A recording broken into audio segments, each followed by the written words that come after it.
আসসালামু আলাইকুম বন্ধুরা। এক ভয়ঙ্কর এলিয়েনি প্রজাতি প্যারাসাইট পৃথিবী আক্রমণ চালায়। এরা মানুষের শরীরে প্রবেশ করে তাদের এমন এক ভয়াবহ দানবে পরিণত করে যাদের প্রধান খাদ্যই হলো মানুষের মাথা। মুহূর্তের মধ্যেই তারা মানুষের মাথা চিরে খেয়ে ফেলতে পারে। আজকের মুভিটা জনপ্রিয় জাপানিজ এনিমি প্যারাসাইটের লাইভ অ্যাকশন রূপান্তর। মুভিটি অসাধারণ সাসপেন্স, হরর এবং অ্যাকশনে ভরপুর। আর হ্যাঁ, এটি কিন্তু প্রথম পার্ট। দ্বিতীয় পার্টের গল্প আগামীকাল নিয়ে আসবো, তাই ভিডিওটি ভালো লাগলে অবশ্যই সাবস্ক্রাইব করে বেল আইকন অন করে রাখবেন। তো গল্পের শুরুতে আমরা দেখতে পাই সমুদ্রের গভীর থেকে কিছু অদ্ভুত প্রাণী বের হয়ে শহরের দিকে এগিয়ে আসছে। এই রহস্যময় প্রাণীগুলো বলা হয় প্যারাসাইট। এরপর আমরা একজন লোককে দেখতে পাই যে তার স্ত্রীর সঙ্গে ঘুমিয়েছিল। ঠিক সেই সময় একটি প্যারাসাইট তার কানের ভেতরে প্রবেশ করে। প্যারাসাইটটি ঢোকার সঙ্গে সঙ্গে লোকটি প্রচন্ড যন্ত্রণায় চটপট করতে শুরু করে, কিন্তু কিছুক্ষণ পর আবার স্বাভাবিক হয়ে ঘুমিয়ে পড়ে, যেন কিছুই ঘটেনি। অন্যদিকে আমাদের পরিচয় হয় শিনচি নামের এক কিশোরের সঙ্গে। সে কানে হেডফোন লাগিয়ে গান শুনছিল। ঠিক তখনই আরেকটি প্যারাসাইট তার শরীরে প্রবেশ করার চেষ্টা করে, কিন্তু কানে হেডফোন থাকার কারণে সেটি ভেতরে ঢুকতে পারে না। এরপর প্যারাসাইটটি তার নাক দিয়ে ঢোকার চেষ্টা করলে শিনচির ঘুম ভেঙে যায়। সে প্রাণীটিকে ধরে ছুঁড়ে ফেলে দেয়, কিন্তু আশ্চর্যের বিষয়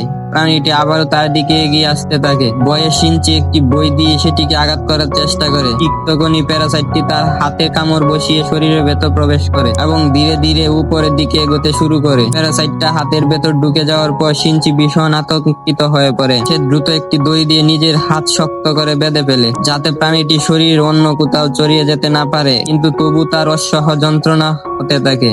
সে চিৎকার শুরু করলে তার মা দৌড়ে এসে কি হয়েছে জানতে চান। শিনচি তার মাকে বলে যে তার হাতের ভেতরে একটা অদ্ভুত পোকা ঢুকে গেছে, কিন্তু তার মা হাত পরীক্ষা করে কিছুই দেখতে পান না। ফলে তিনি ভাবেন ছেলেটা হয়তো কোনো দুঃস্বপ্ন দেখে ভয় পেয়েছে। এরপর তিনি সেখান থেকে চলে যান। পরের দিন সকালে নাস্তা করার সময় শিনচি লক্ষ্য করে যে তার ডান হাতটা অদ্ভুত আচরণ করছে। ঠিক তখনই গল্প আবার ফিরে যায় সেই লোকটির কাছে যার কানে আগের রাতে প্যারাসাইট ঢুকেছিল। লোকটির আচরণ এখন সম্পূর্ণ বদলে গেছে। তার চোখ মুখ অস্বাভাবিক হয়ে উঠেছে, যেন নিজের শরীরের উপর তার আর কোনো নিয়ন্ত্রণ নেই। কিছুক্ষণ পর সে তার স্ত্রীর কাছে যায়। হঠাৎ করে তার মাথা বিকৃত হয়ে এক ভয়ঙ্কর দানবের রূপ নেয় এবং মুহূর্তের মধ্যে নিজের স্ত্রীর মাথা চিরে ফেলে। এখান থেকে আমরা বুঝতে পারি যে প্যারাসাইটটা মানুষের কানে ঢুকে মস্তিষ্কের দখল করে নেয় এবং পুরো শরীর নিজেদের ইচ্ছা মতো নিয়ন্ত্রণ করে। এরপর আবার শিনচি জীবনে ফিরে আসি। সে তার গার্লফ্রেন্ডের সঙ্গে স্কুলে যাচ্ছিল, কিন্তু আজ তার হাত যেন নিজের ইচ্ছা মতো চলছিল। হঠাৎ করে তার হাত গার্লফ্রেন্ডের অস্বাভাবিক ভাবে স্পর্শ করে বসে। এতে মেয়েটি ভীষণ রেগে যায় এবং তাকে ভুল বুঝে সেখান থেকে চলে যায়। ক্লাসে বসে থাকার সময় শিনচি ইরেজার নিচে পড়ে যায়। সে যখন সেটা তুলতে যায় তখন অবিশ্বাস্য একটা ঘটনা ঘটে। তার হাত রাবারের মতো লম্বা হয়ে দূর থেকে ইরেজারটা তুলে নিয়ে আসে। এই দৃশ্য দেখে সে সম্পূর্ণ হতবাক হয়ে যায়। স্কুল ছুটির পর বাস্কেটবল খেলার সময় সে অস্বাভাবিক শক্তির পরিচয় দেয়। অনেক দূর থেকে চূড়া বল সরাসরি বাস্কেটে ঢুকে যায়। তার বন্ধুরা যেমন অবাক হয়, তেমনি শিনচি বুঝতে পারে না তার সঙ্গে আসলে কি ঘটছে। বাড়ি ফিরে সে ইন্টারনেটে এসবের ব্যাখ্যা খুঁজতে থাকে, কিন্তু কোনো উত্তর পায় না। ঠিক তখনই তার হাত থেকে একটি চোখ বেরিয়ে আসে। মুহূর্তের মধ্যে চোখটি আবার হাতের ভিতরে লুকিয়ে যায়। ভয়ে শিনচি একটি ছুরি নিয়ে নিজের হাত কেটে ফেলতে যায়, কিন্তু তখনই তার হাতে সাপের মতো রূপ নেয় এবং তাকে থামিয়ে দেয়। কিছুক্ষণ পর হাতটি ছোট্ট এক অদ্ভুত প্রাণীতে রূপান্তরিত হয়। শিনচি কাঁপতে কাঁপতে জিজ্ঞেস করে, তুমি কে? প্রাণীটিও তার কথার নকল করে বলে, তুমি কে? এরপর কিছুক্ষণ পর্যবেক্ষণ করার পর সে জানায় সে শিনচির হাত দখল করে নিয়েছে। অন্যদিকে যে প্যারাসাইটটি নিজের স্ত্রীকে হত্যা করেছিল সে এখন মানুষের ভাষা আচরণ শেখার জন্য টিভি দেখছে। এখানেই আমরা জানতে পারি যে সে তার স্ত্রীর পুরো দেহটাই খেয়ে ফেলেছে। পরের দিন সকালে শিনচি ঘুম থেকে উঠে দেখে তার হাতের সেই প্রাণীটি বই ও ল্যাপটপ ব্যবহার করে মানুষের সম্পর্কে পড়াশোনা করে। তখন শিনচি হুমকি দেয় যে সে হাসপাতালে গিয়ে নিজের হাত কেটে ফেলবে। প্রাণীটি শান্তভাবে উত্তর দেয়, তুমি চাইলে আমাকে আলাদা করতে পারো, কিন্তু তার জন্য তোমাকে নিজের হাতটা হারাতে হবে। এরপর সে জানায় আসলে সে শিনচির পুরো শরীরে দখল করতে চেয়েছিল, কিন্তু হাত বেঁধে দেওয়ার কারণে আর এগোতে পারেনি। তাই এখন শুধু তার হাতের মধ্যে সীমাবদ্ধ রয়েছে। সে আরো বলে, তোমার ক্ষতি করার কোনো ইচ্ছে আমার নেই, কারণ তুমি মারা গেলে আমিও মারা যাব। এই কথা শুনে শিনচি কিছুটা স্বস্তি পায়। পরে সে প্রাণীটির নাম দেয় মিগি। এরপর থেকে মিগি মানুষের আচরণ, ভাষা এবং যুদ্ধ করার কৌশল শেখা শুরু করে। স্কুলে থাকাকালীনও সে শিনচির হাত দিয়ে চারপাশে সবকিছু পর্যবেক্ষণ করে। ধীরে ধীরে মিগি এবং শিনচির মধ্যে এক অদ্ভুত বন্ধুত্ব গড়ে ওঠে। একদিন মিগি শিনচির গার্লফ্রেন্ডের একটি অসাধারণ ছবি এঁকে ফেলে। ছবিটি দেখে মেয়েটি ভীষণ খুশি হয়ে এবং আগের ঘটনার জন্য জন্য কিছুটা স্বাভাবিক আচরণ করতে শুরু করে। অন্যদিকে শহরের বিভিন্ন জায়গায় প্যারাসাইটটা মানুষ হত্যা করে চলেছে। একদিন মার্কেট যাওয়ার সময় মিগি হঠাৎ অনুভব করে যে আশেপাশে আরেকটা প্যারাসাইট রয়েছে। সে শিনচিকে একটি রেস্টুরেন্ট নিয়ে যায়। সেখানে তার এমন একজন মানুষকে দেখতে পায় যার শরীরে পুরোপুরি প্যারাসাইটটি নিয়ন্ত্রণে। সে একজন সাধারণ মানুষকে হত্যা করে খাচ্ছিল। প্যারাসাইটটি বুঝতে পারে যে শিনচির শরীরেও একটি প্যারাসাইট রয়েছে, কিন্তু যখন সে দেখে মিগি পুরো শরীর দখল করতে পারেনি, তখন সে শিনচিকে হত্যা করার সিদ্ধান্ত নেয়। ঠিক তখনই মিগি বিপদ বুঝে শিনচিকে পালাতে বলে। এখান থেকে শুরু হয় তাদের প্রথম ভয়ঙ্কর যুদ্ধ। এখান থেকে শুরু হয় শিনচি আর সেই প্যারাসাইটের মধ্যে এক ভয়ঙ্কর লড়াই। প্যারাসাইটটি মুহূর্তের মধ্যে নিজের শরীরকে ধারালো অস্ত্রে পরিণত করে শিনচির দিকে ঝাঁপিয়ে পড়ে, কিন্তু মিগি আগেই তার আক্রমণ বুঝতে পেরে শিনচিকে সতর্ক করে দেয়। নিজের প্রাণ বাঁচানোর জন্য মিগিও লড়াই শুরু করে। আর যেহেতু সে স্কুলে বিভিন্ন ছাত্রদের ফাইটিং প্র্যাকটিস খুব মনোযোগ দিয়ে দেখছিল, সেই কৌশলগুলি ব্যবহার করে প্রতিপক্ষকে মোকাবিলা করতে থাকে। কিছুক্ষণ তীব্র যুদ্ধের পর মিগি সুযোগ বুঝে প্যারাসাইটটি মাথার শরীর থেকে আলাদা করে ফেলে, ফলে সেই প্যারাসাইটটি ঘটনাস্থলে মারা যায়। ঠিক তখনই রেস্টুরেন্টের দিকে কেউ আসতে থাকে, তাই শিনচি দ্রুত সেখান থেকে পালিয়ে যায়। বাড়ি ফিরে এসে তার মা বাবাকে কিছুই জানায় না। কিন্তু এদিকে টেলিভিশনে খবরে একের পর এক মানুষ নিখোঁজ হওয়ার ঘটনা প্রচার হতে থাকে। কেউ বুঝতে পারছিল না আসলে এসব হত্যাকাণ্ডের পেছনে কারা রয়েছে। এখন পর্যন্ত পুরো শহর একমাত্র শিনচি জানতো যে এসবের জন্য দায়ী প্যারাসাইটরা। একদিন শিনচি মিগিকে জিজ্ঞেস করে, তোমরা কেন মানুষ হত্যা করো?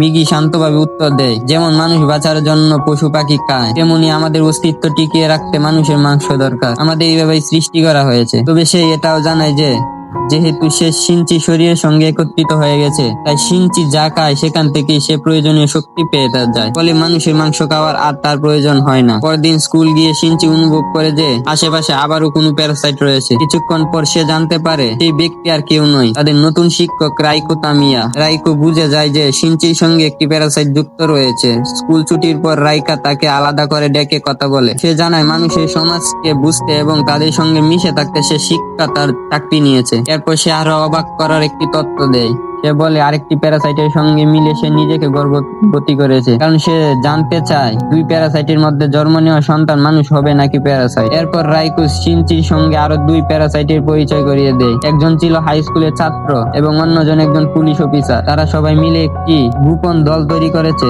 যাতে একে অপরকে সাহায্য করে মানুষের মাঝে নিরাপদ লুকিয়ে নিজেই জীবন বাঁচানোর জন্য। মিগি শিনচি শরীর কত স্থানে প্রবেশ করে এবং তার হার্ট পুনর্গঠন করার চেষ্টা করে। পুরো রাত শিনচি অচেতন অবস্থায় পড়ে থাকে। কয়েক ঘন্টার পর হঠাৎ করেই তার জ্ঞান ফিরে আসে। চোখ খুলে সে নিজের শরীর পরীক্ষা করতে শুরু করে। অবাক করার মতো বিষয় হলো তার বুকে কোনো ক্ষতের চিহ্নই নেই। তখন মিগি তাকে জানায় সে শিনচিকে বাঁচানোর জন্য সে নিজের শরীর অনেক কোষ তার হার্টের সঙ্গে মিশিয়ে দিয়েছে।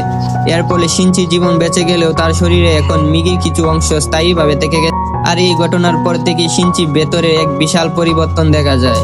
আগে যে ছেলে ছিল বীরু, দুর্বল এবং আবেগপ্রবণ, সে এখন অনেক বেশি শক্তিশালী, দ্রুত এবং মানসিক বা কঠোর হয়ে উঠেছে। কিন্তু এই পরিবর্তনও তার কষ্ট কমে না, কারণ সে জানতো তার মা এখনো কোথাও জীবিত আছে, কিন্তু নিজের ইচ্ছায় নয়। তার শরীর পুরোপুরি একটি প্যারাসাইট নিয়ন্ত্রণ চলে গেছে।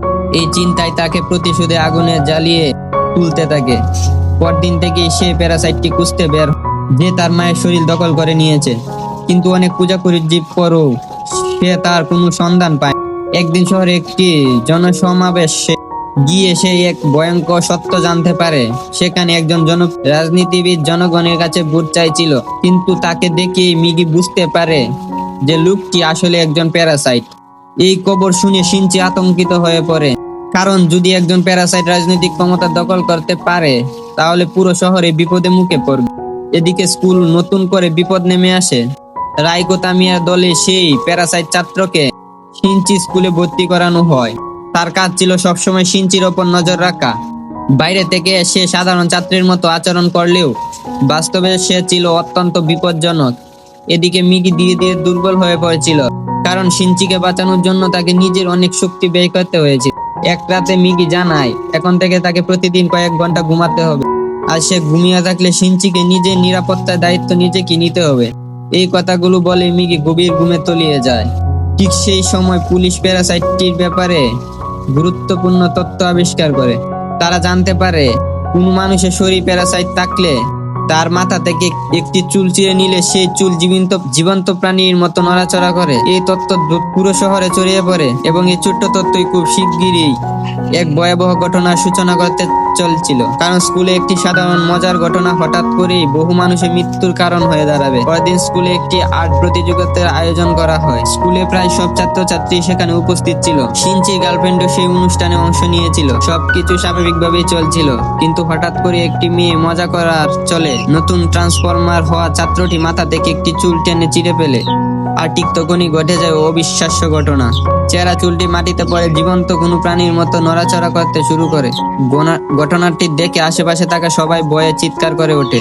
আর প্যারাসাইটটি ছাত্রটিও সঙ্গে সঙ্গে বুঝে যায় যে তার পরিচয় পাশ হয়ে গেছে। পরিস্থিতি নিয়ন্ত্রণের বাইরে চলে যাওয়ার আগেই সে নিজের আসল রূপ ধারণ করে। মুহূর্তের মধ্যে তার মাথা ভয়ঙ্কর ধারালো পরিণত হয় এবং সে সামনে থাকা ছাত্রছাত্রীদের ওপর হামলা শুরু করে দেয়। চারদিকে আতঙ্ক ছড়িয়ে পড়ে। ছাত্রছাত্রীরা প্রাণ বাঁচানোর জন্য এদিক সেদিক দৌড়াতে থাকে, কিন্তু প্যারাসাইটটি কাউকেই ছাড়ছিল না। অল্প সময়ের মধ্যে অনেক নিরীহ শিক্ষার্থী তার শিকার হয়ে যায়।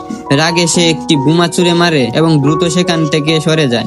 কয়েক সেকেন্ডে পর পুরো বোমান ভয়াবহ বিস্ফোরণ ঘটে, কিন্তু বিস্ফোরণে ঠিক আগ মুহূর্তে শিনচি তার গার্লফ্রেন্ডকে নিয়ে জানালা দিয়ে নিচে লাফ দেয়। 3 তলা উঁচু ভবন থেকে পড়ার পরও তার শরীরে তেমন কোনো আঘাত লাগে না। এই দৃশ্য দেখে তার গার্লফ্রেন্ড হতবাক হয়ে যায়, কারণ একজন সাধারণ মানুষের পক্ষে এমন কিছু করা অসম্ভব। এবার তার মনেও সন্দেহ জাগে যে শিনচির মধ্যে হয়তো কোনো রহস্য লুকিয়ে। অন্যদিকে বিস্ফোরণ পরেও প্যারাসাইটটি ছাত্রটি বেঁচে যায়, যদিও সে মারাত্মকভাবে আহত হয়েছিল। তবু পালিয়ে স্কুলের ছাদে উঠে যায়। পুলিশ ঘটনাস্থলে পৌঁছালে সে আবারও কয়েকজনের ওপর হামলা করে। এদিকে মিগি তার অবস্থান শনাক্ত করে ফেলে। মিগি শিনচিকে জানায় যে প্যারাসাইটটি এখনো জীবিত এবং স্কুলের ছাদে রয়েছে। তখন শিনচি দ্রুত পাশের একটি ভবনের ছাদে উঠে যায়। মিগির সাহায্য সে নিজের হাতকে ধনুকের মতো রূপ দেয়। এরপর নিখুঁত নিশানা করে একটি তীর ছুঁড়ে মারে। তীরটা সোজা গিয়ে প্যারাসাইটটির ছাত্রটির বুকে বিদ্ধ হয়। অবশেষে তার মৃত্যু ঘটে। এরপর শিনচি সরাসরি রাইকো তামিয়ার কাছে যায়। সে জানতে চায় সেই প্যারাসাইটটির অবস্থান যে তার মায়ের শরীর দখল করে নিয়েছিল। রাইকো কিছুক্ষণ নীরব থাকার পর একটি ঠিকানা দেয়। সে জানায় সেখানে গেলে শিনচি তার কাঙ্ক্ষিত উত্তর পেয়ে যাবে। ঠিকানাটা পাওয়ার পর শিনচি আর এক মুহূর্ত নষ্ট করে না। সে দ্রুত সেখানে পৌঁছে যায়। আর সেখানে গিয়ে সে দেখতে পায় সেই মানুষটিকে যাকে খুঁজে বেড়াচ্ছিল এতদিন, তার নিজের মা। কিন্তু বাস্তবে তিনি আর আগের সেই মানুষটি নন। তার শরীরে পুরোপুরি একটি প্যারাসাইট নিয়ন্ত্রণে চলে গেছে। এবার শুরু হতে যাচ্ছে সবচেয়ে কঠিন লড়াই, কারণ এবার তাকে যুদ্ধ করতে হবে নিজের মায়ের বিরুদ্ধেই। ঠিক সেই সময় মিগি ঘুম চলে আসে। ঘুমানোর আগে সে নিজের শরীর দিয়ে একটি ধারালো অস্ত্র তৈরি করে শিনচির হাতে দেয় এবং বলে, এবার তোমাকেই লড়তে হবে। এই বলে মিগি গভীর ঘুমে তলিয়ে যায়। এখন শিনচি সম্পূর্ণ একা। একদিকে তার মা, অন্যদিকে পৃথিবীর সবচেয়ে ভয়ঙ্কর শত্রু। এবার শিনচির সামনে দাঁড়িয়ে আছে তার জীবনের সবচেয়ে কঠিন পরীক্ষা, কারণ এবার তাকে লড়াই করতে হবে নিজের মায়ের শরীরে থাকা সেই ভয়ঙ্কর প্যারাসাইটটির বিরুদ্ধে। মিগি তখন গভীর ঘুমে, তাই কোনো সাহায্য ছাড়াই শিনচিকে একাই পরিস্থিতি সামাল দিতে হবে। কিছুক্ষণ নীরব থাকার পর হঠাৎ করে তার মায়ের শরীর বিকৃত হতে শুরু করে। মুহূর্তের মধ্যে সেই প্যারাসাইটটি তার আসল রূপ ধারণ করে এবং শিনচির ওপর ঝাঁপিয়ে পড়ে। শিনচি নিজের সর্বোচ্চ শক্তি দিয়ে আক্রমণগুলো এড়াতে থাকে, কিন্তু প্রতিপক্ষ ছিল অত্যন্ত শক্তিশালী। কয়েকবার সে আঘাত পেলেও হার মানে না। লড়াই যত এগোতে থাকে ততই শিনচির মনে পুরনো স্মৃতিগুলো ফিরে আসতে থাকে। তার মনে পড়তে থাকে ছোটবেলার সেই মুহূর্তগুলো, যখন তার মা তাকে আগলে রেখেছিল। এই কারণে সে শেষ আঘাতটা করতে দ্বিধা করেছিল। কিন্তু ঠিক তখনই অবিশ্বাস্য একটি ঘটনা ঘটে। কিছুক্ষণের জন্য শিনচির মা নিজের শরীর নিয়ন্ত্রণ ফিরে পান। হয়তো মাতৃত্বের অনুভূতিতে এখনো পুরোপুরি মিশে যায়নি। তিনি দুর্বল কণ্ঠে নিজের ছেলেকে ডাকেন। শিনচি মায়ের সেই পরিচিত কণ্ঠস্বর শুনে থমকে যায়। তার চোখ ভিজে ওঠে, কিন্তু সেই মুহূর্তটা বেশিক্ষণ স্থায়ী হয় না। প্যারাসাইটটি আবারও তার মায়ের শরীরের নিয়ন্ত্রণ নিয়ে নেয় এবং আগের চেয়েও আরো ভয়ঙ্কর ভাবে আক্রমণ করতে এগিয়ে আসে। ঠিক তখনই শিনচির মা নিজের শেষ শক্তিটুকু ব্যবহার করেন। তিনি নিজের হাত দিয়ে প্যারাসাইটটি আক্রমণ আটকে দেন, যাতে তার ছেলে বেঁচে যেতে পারে। এই সুযোগে প্যারাসাইটটি কিছুক্ষণের জন্য দুর্বল হয়ে পড়ে। শিনচি বুঝতে পারে এটাই হয়তো শেষ সুযোগ। কাঁপতে থাকা হাতে সে নিজের অস্ত্র তুলে ধরে। চোখে জল নিয়ে সে শেষ আঘাতটা করে বসে। এক মুহূর্তের মধ্যে প্যারাসাইটটির মৃত্যু হয়, কিন্তু সেই সঙ্গে শিনচির মায়ের জীবনও শেষ হয়ে যায়। নিজের মায়ের নিতর দেহ কুলে নিয়ে শিনচি ভেঙে পড়ে। সে জানতো তার সামনে আর কোনো পথ ছিল না। তবু নিজের মাকে হারানোর কষ্ট তাকে ভেতর থেকে শূন্য বিচরণ করে দেয়। অন্যদিকে শহরের পরিস্থিতি আরো ভয়াবহ হয়ে উঠেছিল। আমরা দেখতে পাই যে রাজনীতিবিদকে শিনচি আগে প্যারাসাইট হিসেবে চিনেছিল, সে নির্বাচনে জয়ী হয়ে শহরের মেয়র হয়ে গেছে। এর মানে এখন প্যারাসাইট কি শুধু সাধারণ মানুষের মাঝেই নয়, ক্ষমতার উচ্চ পর্যায়ে প্রবেশ করতে শুরু করেছে, যা ভবিষ্যতের জন্য আরো বড় বিপদের ইঙ্গিত দিচ্ছিল। কিছুদিন পর শিনচি তার গার্লফ্রেন্ডকে দেখতে হাসপাতালে যায়। সেখানে দুজনের মধ্যে কিছুক্ষণ কথা হয়, তবে তারা কেউ বুঝতে পারেনি যে দূর থেকে একজন মানুষ তাদের উপর নজর রাখিল। লোকটি ছিল ডিটেকটিভ কুরোমুরি। সে অনেক দিন ধরে এই অদ্ভুত ঘটনাগুলো তদন্ত করছিল। সন্দেহবশে সে শিনচি এবং মিগির কয়েকটি ছবি তুলে নেয়, আর এখান থেকে শুরু হয় নতুন রহস্যের সূত্রপাত। কারণ ডিটেকটিভটি কুরামুরি এখনো সত্যের খুব কাছাকাছি পৌঁছে গেছে। অন্যদিকে শহরের ক্ষমতায় ধীরে ধীরে প্যারাসাইটটির হাতে চলে যাচ্ছে। শিনচি নিজের মাকে হারিয়েছে, কিন্তু তার যুদ্ধ এখনো শেষ হয়নি, বরং প্রকৃত যুদ্ধে শুরু হতে যাচ্ছে এখন। আর সেই যুদ্ধের গল্পই আমরা দেখতে পাবো পার্ট 2 তে। তো বন্ধুরা, আজকের মতো এখানেই শেষ করেছি। যদি গল্পটি আপনাদের ভালো লেগে থাকে তাহলে ভিডিওতে একটি লাইক দিতে ভুলবেন না। আর এমন আরো দুর্দান্ত মুভি এক্সট্রিম পেতে চ্যানেলটি সাবস্ক্রাইব করে বেল আইকন অন করে রাখুন। দেখা হবে পরবর্তী ভিডিওতে। আল্লাহ হাফেজ।